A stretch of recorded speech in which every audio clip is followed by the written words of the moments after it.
Laos. Long Chang Xian Kuo. The Hmong American Story. The Fight Against Communism. A community, one that was exiled but revived and revamped, striving to achieve the American dream. The triumph of persistence. The stories that here at Tiger Bite-Sized History we retell with joy and nostalgia. But now we go to a land of a group of Hmong that branched off from the Hmong Lao Brethrens and lived out an entirely different history and narrative. This is the story of the Hmong brothers and sisters of Thailand, and the epic stories of how many Hmong during the 1960s joined the Communist movement in the highlands of Thailand. For just a moment, if you asked any average Hmong in the US, they could generally recite the Hmong fight against communism inside of Laos, the Vang Pao and Hmong CIA secret war, and the US-Vietnam War. But in Thailand, the Hmong there embraced communism bravely and fought the government there. So we come to the highlands of northern Thailand where our story takes place. The lands where the Hmong came to settle in during their migration out of China in the 1800s. While most Hmong leaving China at that time settled in northern Vietnam and Laos, some of the early Hmong pioneers took their clans into Thailand instead. Early on, up to even the 1960s, the time period our story takes place, a large proportion of the Hmong Thai settled in Nan province here. From the best written and published sources available, communism came to the Hmong in Thailand via Hmong individuals from Laos. The earliest recorded recruitment of Hmong Thai occurred in the early 1950s, when a Hmong Pathet Lao celebrity of sorts by the name of Shonu Hyung, his story, was promoted on Pathet Lao radio during that time to recruit the Hmong to their movement. Shonu reportedly had joined the Pathet Lao as a means to fight back against the Chinese KMT that had ravaged his village when they came into Laos to quote-unquote disarm the Japanese from French Indochina at the close of World War II. Shonu would eventually move to the border village of Pulan in Siandon district of Soyaburi province, Laos. As part of the Pathet Lao radio propaganda promotion of Shonu, many Hmong in neighboring Thailand heard of Shonu's story. Hmong from various parts of northern Thailand came to see Shonu and joined the communist movement inside of Laos, where some even enrolled in the Pathet Lao Revolutionary Army, and a few even fought alongside the Vietnam at the Battle of Dien Bien Phu. There was a story of two Hmong coming from far away Dap province near the Burmese border named Lo Fong Xiong and Lo Po Han. These two were inspired by the radio reports coming from Laos, so much so that they trekked all the way to see Shonu in around 1962.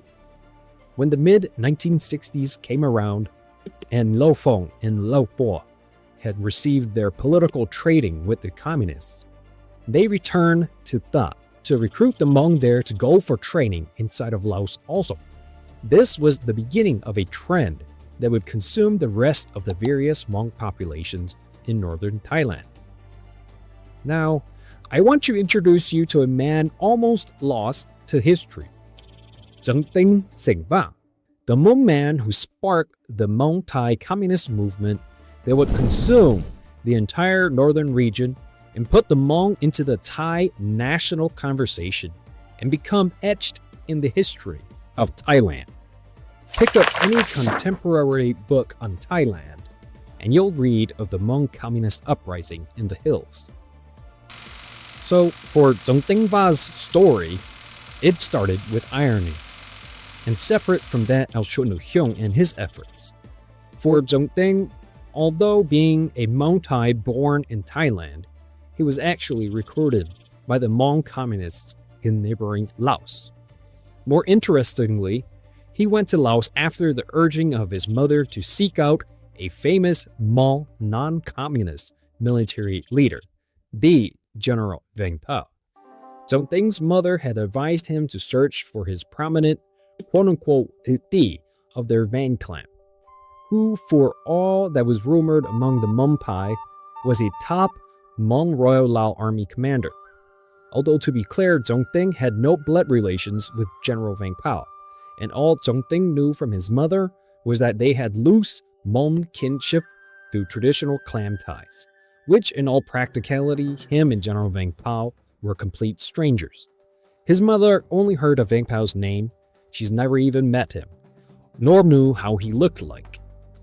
She recommended to her son to search out Vang Pao only because she heard that he was famous and powerful and belonged to the same clan. So, with his mother's nudging, Jong Teng set out for Laos looking for Vang Pao, though he did not know where to even find him. And based off of historical context, Vang Pao at this time was not stationary. He was moving all over Laos. Now looking closely, it was reported that Jong Teng had already received training with the Communist Party of Thailand, or CPT, by the year 1960 at Camp A30 in Phongsaly, Laos. So if we line up the timelines of the two men, when Jong Teng had initially set off on his journey from Thailand to Laos, Vang Pao was not yet a general, but certainly well known. And he was busy organizing the Hmong anti-communists on the Plain of Jars in chasing communists in the jungles of Xian Quang province, Laos. Either way, as Jong Teng entered Laos searching for Vang Pao, he did not make it far into Lao territory. Just across the border from Nan, in neighboring Soyaburi province of Laos, Jong Teng stumbled upon Hmong communist-aligned villages there. The local Hmong communists there convinced Jong Teng to drop his initial goal and join their movement. They were affiliated with the Communist Pathet Lao and supported the Hmong Communist forces of Lo Phai Da, who was the enemy of Vang Pao and his Hmong Royal Lao forces. Jong Teng enthusiastically accepted the non-communists' offer of recruitment, for they provided education and jobs. For a Hmong Thai like Jong Teng, the Hmong in Thailand had lacked many opportunities. From there on, Jong Teng went on to receive basic political and military training from members of the Communist Party of Thailand at Camp 830 at the border of Laos and China. These ties in the CPT made contact with Jong Teng from the Hmong Lao communists. The CPT would subsequently send Jong Teng for further education in China, where he would not return home until 1963. The CPT sent him back into Thailand to recruit other Hmong to study communism and follow his path. This was the seed for the spread of communism among the Hmong in the mountains of northern Highland that would spark the armed struggle between the Hmong in the hills and the Thai government. The CPT and Thai government began fighting on August 7, 1965. However, the Hmong in the CPT and the government did not start to fight until May 8, 1967. Their first clash occurred at Huai Chomphu Village in Chiang Rai province. Here, Jong Teng, now known among the Hmong and the CPT as Comrade Kam, was working and giving basic political training to Hmong villagers. The root of the fighting between the Hmong and the Thai government began from a dispute between lowland Thai leaders and the Hmong villagers at Huai Chomphu. The Thais had tried to find 4 Hmong families for conducting swidden cultivation in a watershed above the Thai village. On May 8th, the Thai lowland leaders came to Huai Chomphu with the Thai Border Patrol Police, or BPP. The Hmong, fearing the Thais coming with armed policemen, fled into hiding in the nearby jungle forest. The Thais broke into the Hmong homes and started ransacking the village, taking things and dividing the spoils amongst themselves. A Hmong woman, not wanting her valuable silver necklace or sao to be stolen, went back to her home in the village to take it. The BPP saw her and followed her from the village to where the rest of the Hmong were hiding. When the BPP caught sight of the Hmong, they started shooting. The Hmong, with their traditional flintlops, returned fire on the Thais. Intense fighting erupted, and a Hmong man ended up injured, and a Thai BPP officer was killed. The fighting was in the dense mountainous jungle, and the Hmong, being a hill-dwelling people, had the advantage and overwhelmed even the better-armed DPP. As the dust from the fighting settled, the retreating BPP left behind the lowland village headman and the sub-district chief. They essentially became the Hmong village's hostages, and they were not to be handed over until the BPP returned the stolen goods. The very next day, the BPP returned in force and drove the Hmong away and burned Huai Chomphu to the ground, killing the 2 hostages in the burning chaos. The Hmong of Huai Chomphu were forced by these events to seek out Jong Teng and join the Communists. From the outbreak of fighting at Huai Chomphu, the Thai military stepped in and started burning down other Hmong villages, such as nearby Padang. The Hmong, there now homeless and lost too, had nowhere to turn for hope, let alone justice. The only available option was the CPT, which encouraged them to fight back. The CPT operatives moved in to organize the Hmong in rebellion. Now the Thai military received intelligence of several Hmong fighters in the CPT ranks. By 1967, the fighting spread south to Nan province. In many instances, the Thai military went after any Hmong village regardless of their actual affiliation with the CPT. For example, the Thai military intimidated entire Hmong villages, and even executed 5 Hmong men in Pangkop village in Boklo district of Nan province for being suspected CPT members only, which they were not. This forced many Hmong in Nan to also rise up. Further west in Tak province of the same year, the Hmong people reportedly began fighting the Thai government's security forces, which involved a raid on a Thai police station. In the following months, the Hmong there attacked a border patrol station, killing 10 Thai officers and capturing a large supply of rice that the Thai government had sent to Tak. The Hmong Communist movement then shifted on further south to Nakhon Thai district in Phitsanulok province, where the Hmong, along with the CPT operatives, attacked village defense volunteers in Huai Sai Nun. This news was relayed via Hmong language radio by the CPT to all Hmong in the surrounding provinces, leading to massive Hmong populations in Phitsanulok, Phetchabun, and Loei province to flee from their villages and joining the CPT. The Thai government now had a crisis on their hands. From published sources, much of the Hmong population in northern Thailand, except for those in northwestern Thailand, such as in Chiang Mai, that the Hmong had fled their villages to join the CPT's armed struggle against the oppression that the government had shown to them at that time. The Hmong had many grievances against the Thai government and lowland leaders. Therefore, they were receptive to the CPT's recruitment pitch. The Hmong concerns and protests included 1. The lowlanders' predatory and unfair taxation. 2. The lowlanders' racialization of the Hmong people. 3. Unwanted sexual advances among women and sometimes the abuse of young and even married Hmong women. 4. The security forces killing pigs and chickens for food without asking for permission or providing compensation. 5. Concerns about the lack of development and education services for the Hmong communities. 6. Dissatisfaction in eligibility for citizenship in Thailand and were thus not welcome in the country. And 7. Particularly in the K3 Changwat area, extremely unpopular government plans to resettle Hmong villages from the Khao Ko Khao Ya area. Thus, the Hmong appreciated the CPT's contrary policies in relation to ethnic minorities that followed Maoist Chinese terminology. The CPT included the following point 5 of their 10-point program, where traditions, custom, and culture oppose any discrimination against and oppression of all minorities in nationality regions. Autonomous administration will be accorded under the big family of Thailand.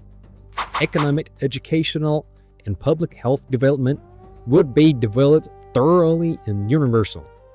It was not until mid-1969 that the Thai government finally had a concerted plan to appeal to the Hmong people to resist communism.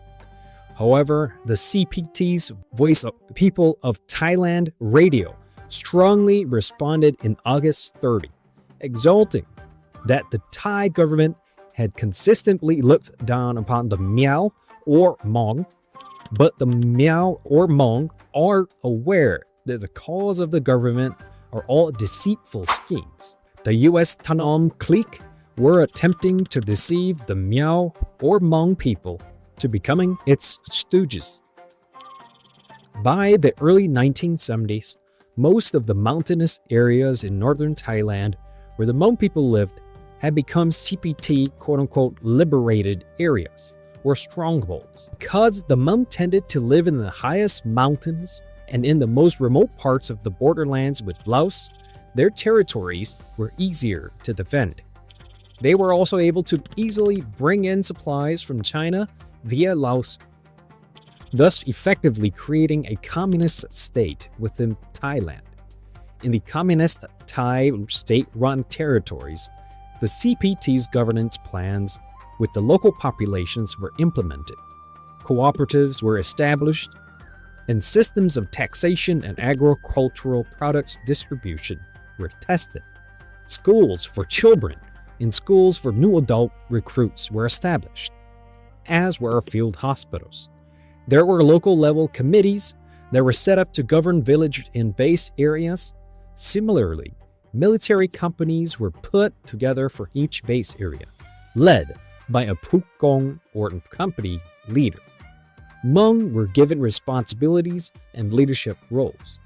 One unintended consequence of the Hmong communist movement and enrollment into the CPT program was the Thaiification of the Hmong.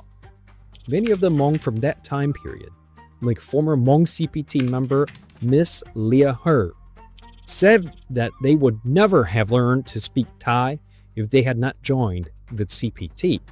At the A30 Training Center, the bamboo buildings with grass roofs became a university for the Hmong tribespeople of Thailand, opportunities that they had never had before. There, they made their first substantive interactions with other ethnic groups.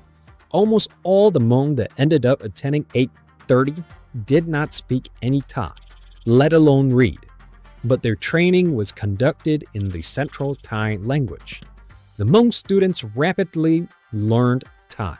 Even with 830 being in faraway Laos bordering China, the Hmong students would walk away from their courses being able to communicate in basic level Thai. This place was where the Hmong were able to learn about national Thai politics and have meaningful contact with Thais from other parts of their own country. For the first time, Hmong people from Thailand were told that they were Thais, just like everyone else, and that they deserved to have the same educational, developmental, cultural, and political rights as everyone else who was born on Thai soil. For many Hmong, they began to seriously think themselves as Thai. For example, Nhiet Ja Hyung, a graduate of 830, said, "When I was at 830, I still didn't think I was Thai. But later, when I learned theory, I realized that I was Thai. Others also thought I was Thai." Another result of the Hmong communist movement was the liberation of Hmong women. As a CPT recruit, Leah He, known as Comrade Dao, a Hmong woman from Phetchabun province, reported that when she went to study to be a doctor in China at a military college near Dali in Yunnan province, there were 43 students from Thailand in her group. There were 3 other Hmong women, where they received the opportunity to generate close relationships with other ethnic groups from Thailand. Other Thai women helped her understand Thai language vocabulary and studied with her. Young Hmong women were particularly inspired by the CPT and its policies for women's rights.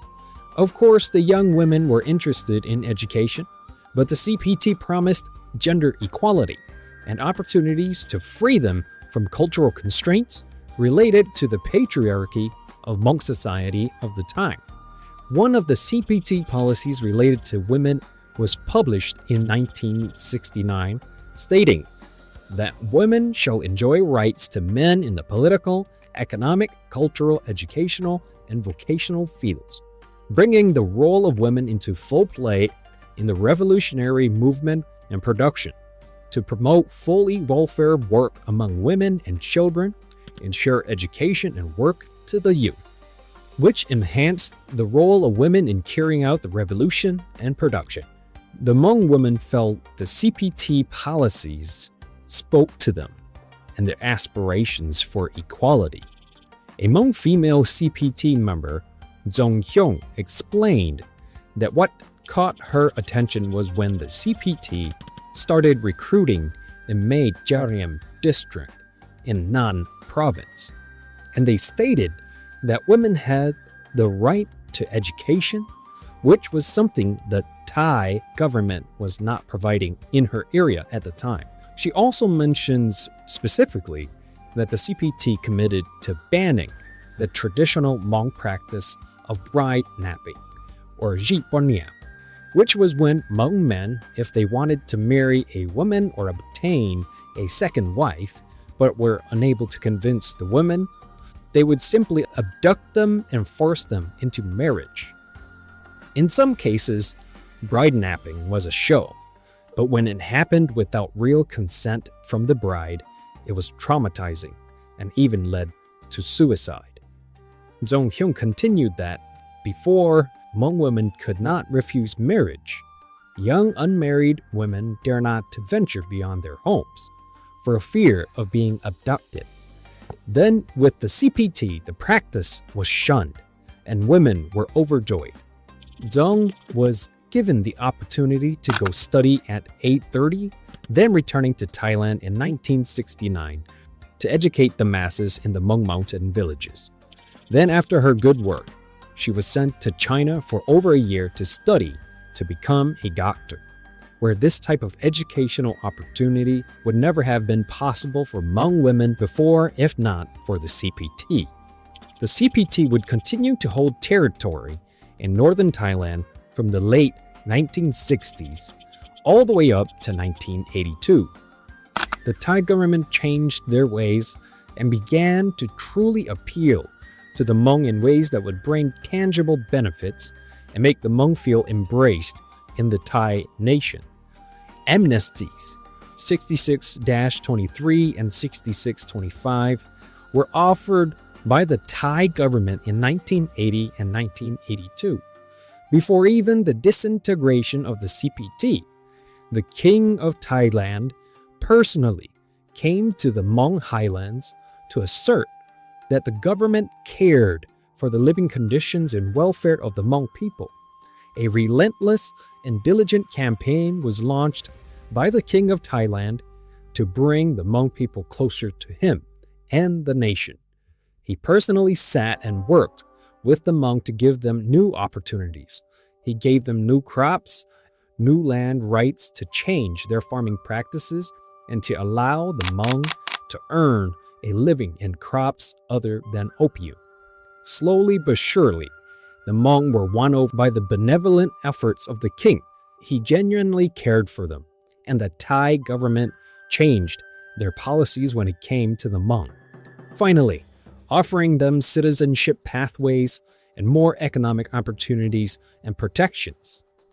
The Hmong involvement with communism would come to an end, as the fall of the Soviet Union was nearing, and the disputes between China and Vietnam over Cambodia and the Khmer Rouge, and the Hmong to this day talk openly and freely of their long ago sojourn into communism and Camp 830. With that, we end our episode of this Hmong history series. We hope you learned something new or interesting today.